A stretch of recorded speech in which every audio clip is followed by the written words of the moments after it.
I have seen 3 pictures of the man.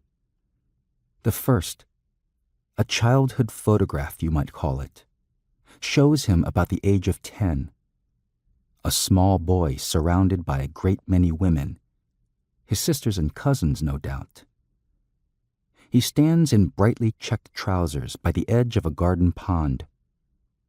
His head is tilted at an angle 30 degrees to the left, and his teeth are bared in an ugly smirk. Ugly? You may well question the word, for insensitive people, that is to say, those indifferent to matters of beauty and ugliness, would mechanically comment with a bland, vacuous expression. What an adorable little boy!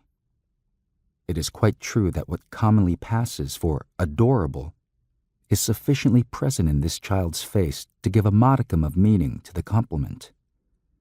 But I think that anyone who had ever been subjected to the least exposure to what makes for beauty would most likely toss the photograph to one side with the gesture employed in brushing away a caterpillar, and mutter in profound revulsion, "What a dreadful child!"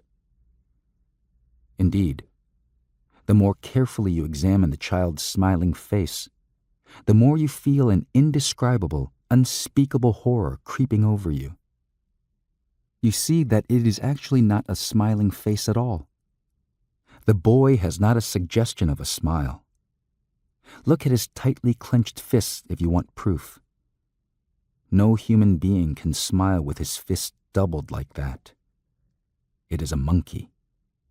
A grinning monkey face. The smile is nothing more than a puckering of ugly wrinkles. The photograph reproduces an expression so freakish and at the same time so unclean and even nauseating that your impulse is to say, "What a wizened, hideous little boy." I have never seen a child with such an unaccountable expression.